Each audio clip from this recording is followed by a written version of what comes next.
Okay guys, so today we're going to talk about the 1911 versus the Glock. And we're going to go through some kind of pros and cons of each of them and why I have chosen from being a Glock guy for years and carrying Glocks to changing to the 1911 and what that means and what's that telling you. So first, let's kind of dive into the price difference here and let's get the biggest one out of the way.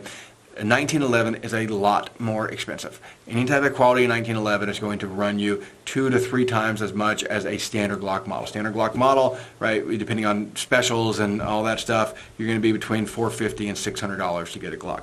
On a 1911, I don't think you can even get an entry-level decent quality one for less than about $1,000, $1,200 or so. Now you can find like cheap ones for $500, but for the quality ones that people are really going for when it comes to 1911s, I think they pretty much start at about $1,000. The one that I have, which is not a true 1911, is a Wilson SFT. It's their take on a 1911 for a double stack 9mm. I do have another 1911 that's a 45. That's a traditional one, but this is my carry gun, and this is what I like. This one is about $3,300, so it is a lot more expensive. And so even with my military discount and everything, this was $3,300 out the door. So they're substantially more expensive. Do you get $3,300, or in the case, do you get $2,800 more in quality and shootability? No. Truthfully, no. You buy guns like this, it's like, I don't want to say it's a status symbol, because it's not, and I don't ever care about that stuff. It is because of the enjoyment of the engineering and of the gun.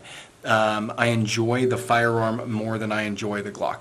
There's other reasons, and we'll just keep going here if we kind of move on from that. But I enjoy shooting the Wilson Combat. I enjoy carrying the Wilson Combat. I enjoy the feel of it. I enjoy everything about it more than I do the Glock. And so there's a lot of subjectivity in there as far as actually carrying the gun and the feel of it, and that does come into play when you're talking about spending that money. If I didn't have the money, would I feel undergunned with a Glock? No, hell no. Y'all know I carried Glocks for years. That's a ridiculous question. So the simple fact is that a Glock is a phenomenal firearm. I carried one for years. I have several of them. I will continue to buy more. We still use them for all of our classes. All of our loaner guns here for our students are Glocks, although we may give some PSA daggers a try. Okay, let's move on to the other big kind of 800-pound gorilla in the room, the reliability. 1911s have had a long run, right? We have over 100 years of them being tested. They're designed, the engine for the 1911 being tested on the market. Same way with the Glock. We have about 45 years of the same engine being tested, and now we have a lot of different clones the same way we do the 1911. So you can see that we're getting, like, we're getting these Shadow Systems, we're getting PSA daggers, and then we had the Smith & Wesson Glock off years ago, right? So we have all these different companies that are cloning and basically taking the Glock engine and making it their own, and that's a good thing. Truthfully, it spurs innovation, and so I'm not opposed to that. Y'all know I've actually swapped my Glocks over to Shadow Systems, and I shoot Shadow Systems Glocks now, and I've been real happy with them. So the reliability factor of them both, they've both been tested as far as the engine goes. Beyond that, 1911s really take a true gunsmith to put together. Can you get some decent reliability out of something like a Kimber 1911? Sure. Can you get a decent reliability out of even a Colt Gold Cup 1911? Absolutely.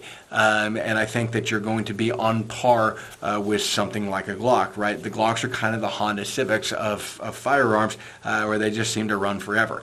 But that doesn't necessarily mean that a 1911 is still not a Toyota Camry, right? They also run forever. So there's a lot of reasons to go with either one there on the reliability side. Glocks have notorious reliability when they're not cared for. 1911s do not. 1911s, the original 1911s that had looser specs did.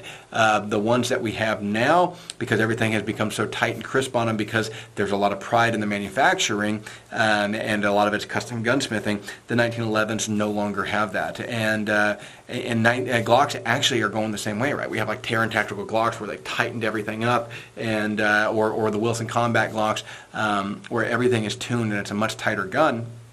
And you would actually lose a lot of that reliability that from not taking care of your guns. In fact, I'll tell you, my Shadow Systems pistol, it is not as reliable as my Glock if I don't clean it. So Glocks are kind of like an AK in that sense, right? They do real well for poor quality maintenance. Now, I've always thought that was a bullshit argument, and here's why. The problem with that argument is that it assumes that you're not going to take care of your vehicle or your gun. If I don't change the oil in my car, yeah, my Toyota might go further than, you know, my wife's Subaru, but they're both going to crap out. It's just a simple fact of life. So taking care of your firearms is not something to take, or not taking care of your firearms is not something to take pride in. Take care of your equipment and then test the reliability. Take care of it as it's intended and test the reliability from that standpoint. So that's always been my thought. If I was going to do a Navy SEAL insertion and go through, 30 miles of mud and muck and everything to get to my target, which one would I take? Probably the Glock. However, Glocks are not without their problems, and there's two problems that are paramount with Glocks that are not so much with the 1911s. First one is stovepiping from limp wristing. When you stovepipe, or when you limp wrist a Glock, so if you have an injury or a weaker person and you stovepipe that Glock, this is a safe direction to fire, by the way. There's a huge berm that way. If you stovepipe or limp wrist a Glock, it will stovepipe. The other reliability issue that Glocks have is they will not hit hard enough on primers to set off low, poor quality primers reliably. We had a batch of primers come in that I put in a new spring in my firing pin for my Glock. It's still about 1 in every 20 rounds it would not fire them. Now it was an ammo issue. It was not a Glock issue. However, I did not have the same issue with the 1911 because the hammer, the way that the hammer hits. I'm sorry, I'm going to do this left-handed, so I don't want to show my serial number on here. When that hammer hits, it is so much more force going into that firing pin, it hits a lot harder. Now, there's a fix for it with the Glocks, that some people will put in a 6.5 pound trigger, or 6.5 pound firing pin spring on their Glocks, and that allows that to hit a little bit harder. And so you can address that with the Glocks. And again, it's not an issue because it doesn't actually pop up very often. I've had it pop up I think maybe 2 batches of ammo in the last 15 years of owning this Glock. This Glock is well over 100,000 rounds through it. You can see it as a very well loved and used Glock. Well over 100,000 rounds through it. And it just, the simple fact is that that's only come up twice when there was ammo shortages and manufacturers were struggling to get primers. So is it a huge issue? No. Is it something that comes about? Yeah. And it does change the game. If I was going to do, again, let's go back to the last scenario, I was going to do my Navy SEAL insertion, but this time I'm going through Bosnia and I have limited low quality resupply ammunition. I may consider taking the Wilson Combat instead because it's going to set off that lower quality ammunition a little bit more reliably. So I know that's going to piss some people off. They're like, I've never had that problem. I got it. You've never had a bad batch of ammo. You probably don't shoot as much as I do either. Most people don't. We shoot a lot. We shoot a fuck ton. So that's the simple reality of it, is that those are kind of the two issues that you run into with Glocks. With the 1911s, what issues do you run into? You used to run into, wow, guys, I'm sorry, that sun is like right there and there's nothing I can do about that shading. The issue that you used to run into with the 1911 was the feeding issue, and they fixed that with the way that they redesigned the ramp, but it used to not feed things other than ball ammunition very well. And the bigger thing now that we run into is sear issues, right? So particularly when people let a 1911 go without riding the slide forward or closing it on a loaded chamber instead of on an empty chamber, that damages the sear, and so you got to be real careful with that. And so they're a little bit more finicky in that sense. So it's not something that we want to do a lot. So there's only a couple times where we ever release the slide on an empty chamber, and that's when we're doing a few different tests to make sure that all the internals are working correctly. There's no internal safeties on a traditional 1911 the way that there is on the Glock. The 1911 has the manual safety, and then traditional 1911s would have the beaver tail safety. We don't have that on this model. Wilson did not put that on this model, but that's really it. So there's effectively one safety on this gun, right? It's just that manual safety. In the case of the Glock, there's no manual safety, but you have 3 internal safeties. We have Glock Safe Acting Design, which actually pulls the firing pin back before releasing it. So in theory, if it were to break and go forward now, it wouldn't have enough inertia to actually set off a primer. And then we have the plunger that's in the mechanism up here up top in the slide, and so we have a plunger that wouldn't allow the firing pin to go forward unless the trigger was pulled. And then we have our trigger safety here. Those two kind of work together. So there's three safeties going on internal to the Glock at all times that the 1911 does not have. So which one is safer to carry? Well, it's debatable. Most issues happen on holstering or reholstering a weapon. And those issues are user-done issues, meaning that it's usually somebody got their finger or shirt tail stuck in the holster and fired it off. And that's going to be more of an issue with the Glock than it is with a 1911, because the 1911, presumably, you'll have your manual safety on. The 1911 would be more prone to a catastrophic failure of the internals to actually cause a malfunction bad enough to set off the gun without anybody touching it. Have I ever heard of that happening? No. It's a very rare situation, and so I've never heard of it going off. Certainly not on a higher end gun like something like a Wilson Combat or the Ed Browns or something like that, or a Volkman, something that's a little bit higher end custom gun. So that's something that we have to consider, is that there are differences in the safety operation of them. Is one better than the other? No, they're probably about equivalent in that sense. Round count is the same, not for these two guns because one's a bigger gun, one's a Glock 17. But if I were to get the equivalent size, it's 1911, which would be the Glock 19. The round count is the same.